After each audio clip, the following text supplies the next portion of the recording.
मैं आप लोगों के सामने व्यवस्था की पुस्तक 22 का 14 पढ़ूंगा। धन्य हैं वे जो अपने वस्त्र धो लेते हैं, क्योंकि उन्हें जीवन के वृक्ष के पास आने का अधिकार मिलेगा और वे फाटक से होकर नगर में प्रवेश करेंगे। पर कुत्ते और टोनहें और व्यभिचारी और हत्यारे और मूर्ति पूजक और हर एक झूठ का चाहने वाला गढ़ने वाला बाहर रहेगा।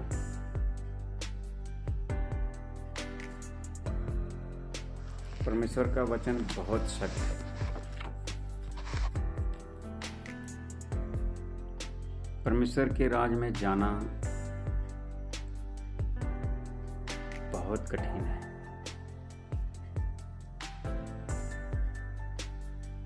क्योंकि ये रास्ता जो है सकरा है और बहुत ही कम लोग हैं जो इस रास्ते से प्रवेश करते हैं। आज की जो सिचुएशन है, आज का जो माहौल है, बहुत ही बुरा है। इसमें तो थोड़ी बातें लिखी है, क्योंकि आज से 2025 साल पहले प्रभु के दास, प्रभु के चेले यूहन्ना के द्वारा जिसने प्रकाश पाया और उसने इस पुस्तक को लिखा, प्रकाश वक्ता, रिलेशन की बुक। पर आज अगर मैं बताऊं, कुत्ते टोने यानी टोना करने वाले, टोनहे का मतलब टोना करने वाले, जादूगर, मूर्ति पूजक, गाली निकालने वाले, रिश्वत लेने वाले, कम मजदूरी देने वाले, काम करा के मजदूरी नहीं देने वाले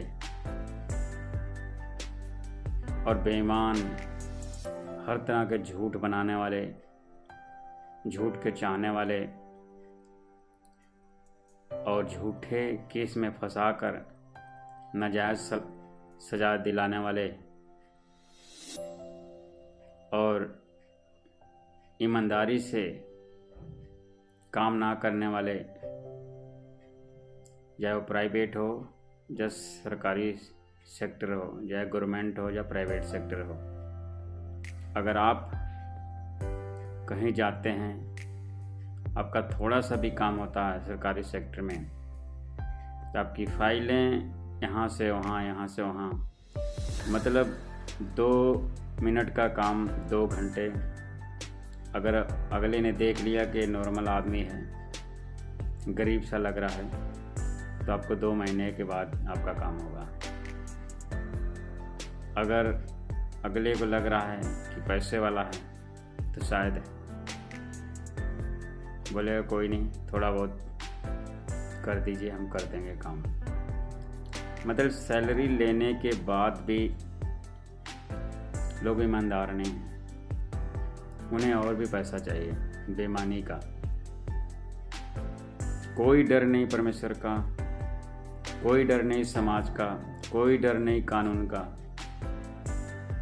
इतनी बेईमानी है लोगों के अंदर, यानी खून के अंदर, मैं तो बोलता हूँ डीएनए के अंदर बेईमानी है लोगों को। हमने भी एक बार काम करवाना था कुछ, 2 दिन का काम 2 महीने में हुआ, वो भी पैसे देने के बाद। नहीं तो होता नहीं। सरकार से भी पैसा लेना, आम लोगों से भी पैसा लेना, आज पूरे हिंदुस्तान में, पूरे देश में हाल है। पैसा दो तो काम होगा, नहीं दो तो काम नहीं होगा। जाओ धक्के खाते रहो। इतनी करप्शन है, लोगों के डीएनए में करप्शन है, खून में, ब्लड में करप्शन है, बेईमानी है। ये लोग कैसे परमेश्वर के राज में जाएंगे? कैसे लोग धार्मिक हो सकते हैं? धार्मिकता की बात कैसे बोल सकते हैं?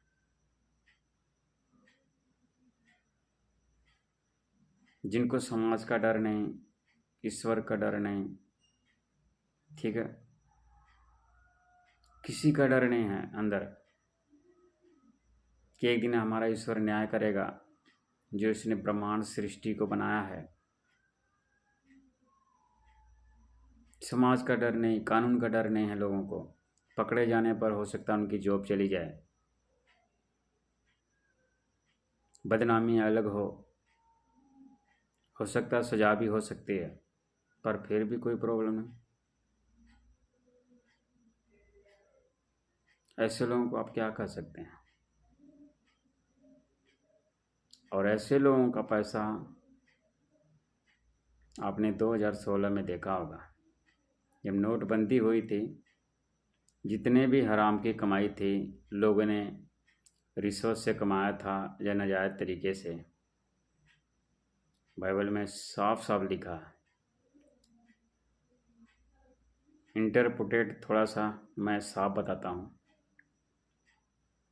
कि बेईमानी से कमाया हुआ धन एक दिन उसका रिजल्ट बुरा होता है। लाखों लोगों ने लाखों रुपए बकरियों के गले में डाला था, हार बनाकर। कईयों ने पानी की टंकी में डाल दिया था, कईयों ने जला दिया नोट, कईयों ने नहर में ले आकर फेंक दिया था। वो क्या था? रिश्वत का पैसा, हराम की कमाई थी, इनके काम नहीं आई। और ऐसी कमाई से बच्चों पर भी असर पड़ता है, बच्चे निकम्मे निकलते हैं। ऐसी कमाई कोर्ट कचहरियों में भी जाती है। लड़ाई झगड़े होते हैं तो पुलिस वाले भी ले जाते हैं, अब बीमारी आती है तो डॉक्टर भी ले जाते हैं। जो हलाल की और ईमानदारी की कमाई है, ना उसमें जंग लगता है, ना उसको चोर चोरी करता है, ना ही डॉक्टर के पास वो कमाई जाती है नाजायज़, ना ही कोर्ट कचहरियों में जाती है। इसलिए नेक कमाई करना चाहिए ईमानदारी से, और उस कमाई में जो ईमानदारी से की हुई होती हो, जब है सुख है, शांति है, आनंद है, प्रेम है। जब आप रात के सोएंगे ना तो आपको अच्छी नींद आएगी और बेचैनी नहीं होगी कि कहीं पकड़ा ना जाए मेरा जो नाजायज़ पैसा है। डर है लोगों के मन में, रात को लोग सोते नहीं कि मेरा पैसा पकड़ा ना जाए, कहीं छापा ना पड़ जाए। हजारों ऐसे पकड़े गए, मीडिया में, यूट्यूब चैनलों पर देखिए, उनका बच्चा बच्चा जानता है क्या काम आई उनकी कमाई जो हराम की थी। 400 करोड़, 500 करोड़, इतने इतने पैसे लोगों ने रखा था। उड़ीसा की एक मंत्री की शराब की फैक्ट्री थी, 40 साल तक उसने 200 करोड़ रुपया कमा कर रखा था। क्या है? ऐसे लोग परमेश्वर के राज में जा सकते हैं? ऐसे लोगों को रात में नींद आएगी? ऐसे लोग समाज की सेवा कर सकते हैं, देश की? वचन के अनुसार ऐसे लोग धरती पर बोझ हैं, और ईश्वर जिसने पूरी दुनिया को बनाया है, कि धरती पर जब न्याय करता है तो उनका पैसा उन्हें नहीं बचा सकता। और आने वाले समय में ऐसा होगा, जिन्होंने 2-2 नंबर की कमाई की है हराम की, सब व्यर्थ हो जाएगी, 1 रुपया भी काम नहीं आएगा। 2030 तक आप लोग देखिएगा,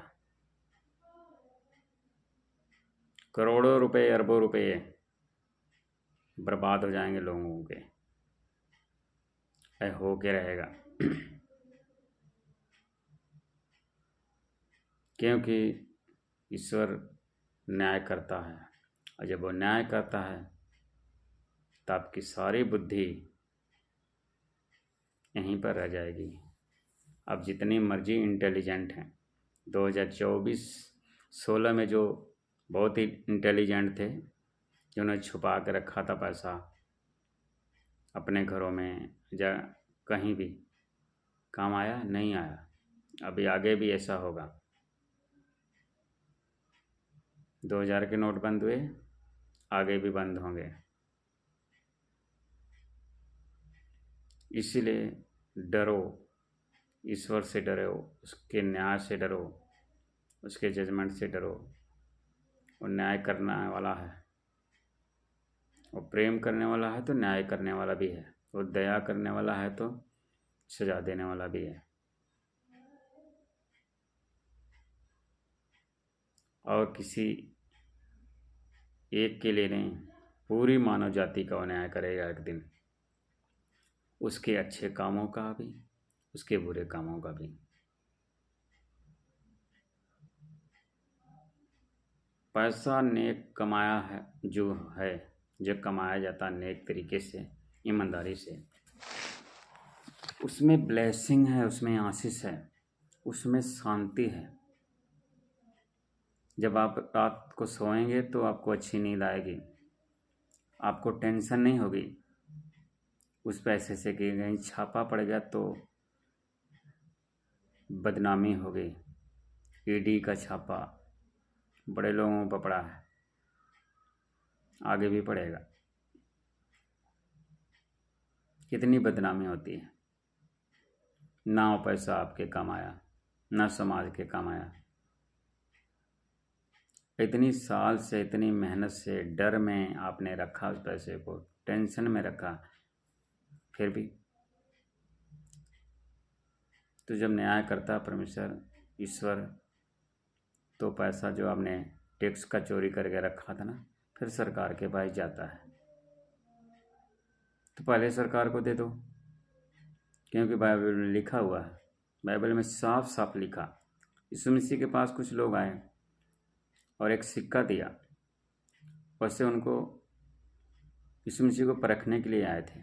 उन्होंने बोला, गुरुजी, ये सिक्का जो है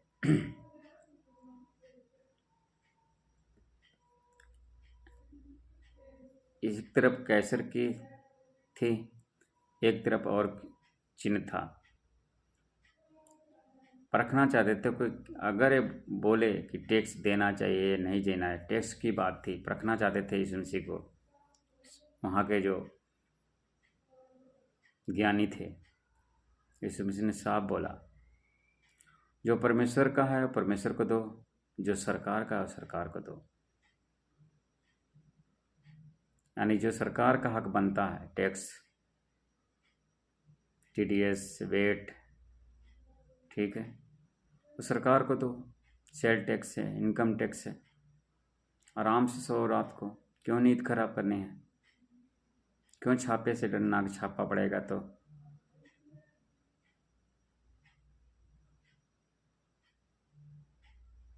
और आपको अच्छी नींद भी आएगी, ईमानदारी से कमाए होंगे तो टेंशन भी नहीं रहेगी, डर भी नहीं रहेगा, चेहरे पे खुशी भी होगी, निर्भय होकर चलेंगे, बिना डर के जिएंगे। क्यों? जो ईश्वर ने दी है ज़िंदगी, डर के जीना है, बुरे काम करके जीना है। इतने पैसे कमाते हुए भी सब्र नहीं है। कमाना बुरी बात नहीं है, अपने ड्रीम को, सपने को, अपने चीज़ों को, जो भी आप जीवन में चाहते हैं, अच्छी बात है, पर लीगल तरीके से। उसमें सरकार भी खुश, आप भी खुश, ईश्वर को भी प्रॉब्लम नहीं, ईश्वर ही खुश, परमात्मा भी, ईश्वर भी देखता होगा, बोलेगा हाँ ये व्यक्ति ईमानदार है, जो जिसका हक है उसको देता है। कितनी शांति होगी मन में, शांति से सो सकते हैं, शांति से चल सकते हैं, शांति से जीवन जी सकते हैं। जो 80, 90 साल, 50 साल, 70 साल जैसे भी आपकी उम्र है ईश्वर ने दी है, उसको शांति से, आनंद से जी कर जाएं इस पृथ्वी से, धरती से। क्यों टेंशन में, क्यों अशांति में जीना है?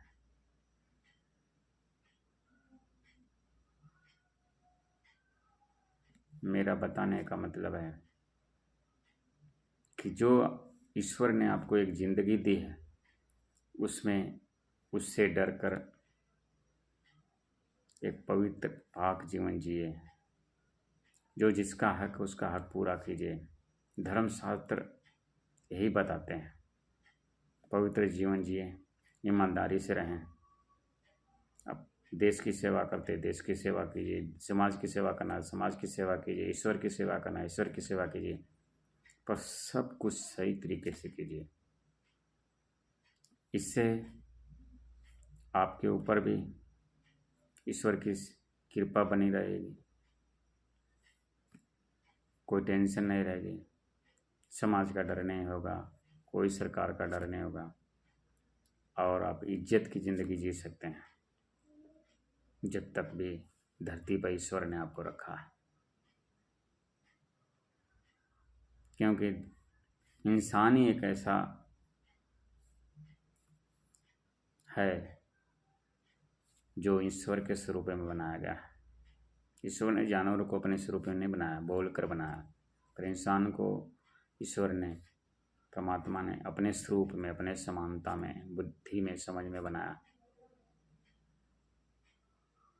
और बुद्धि दी है कि पृथ्वी पर, धरती पर कैसे ज़िंदगी जीना है। और उस ज़िंदगी को आप नरक बना के जी रहे हैं। फिर जब प्रॉब्लम आती है, जब न्याय आता है ईश्वर का, तब बोलते हैं किस्मत खराब है, हमने क्या किया था। आपने जो किया था आपके आगे आया। इसीलिए हमेशा अपनी ज़िंदगी में जो आपका फ़र्ज़ है ईमानदारी से पूरा कीजिए, सच्चाई पर चलिए। सच्चाई समय लगता है, पर जब नज़र आती है तब छोटे से बड़े तक लोग सलूट करते हैं। पर बेईमानी पहले नज़र आती है, बाद में बेइज्जती बहुत बुरी तरीके से होती है। तो सच्चाई से जिए, इज्जत पाएँ और खुशी से रहें और बेटेंशन बेफिक्र ज़िंदगी जिए और शान से जिए। ईश्वर ने यही इंसान के लिए एक तोहफा रखा है। मुझे बिलीव है कि इस वीडियो से आपको बहुत कुछ सीखने को मिला। अगर आपको सीखने को मिला, और भी इस वीडियो को आगे शेयर कीजिए, लाइक कीजिए, सब्सक्राइब जरूर कीजिए इस तरह के वीडियो और देखने के लिए। God bless you.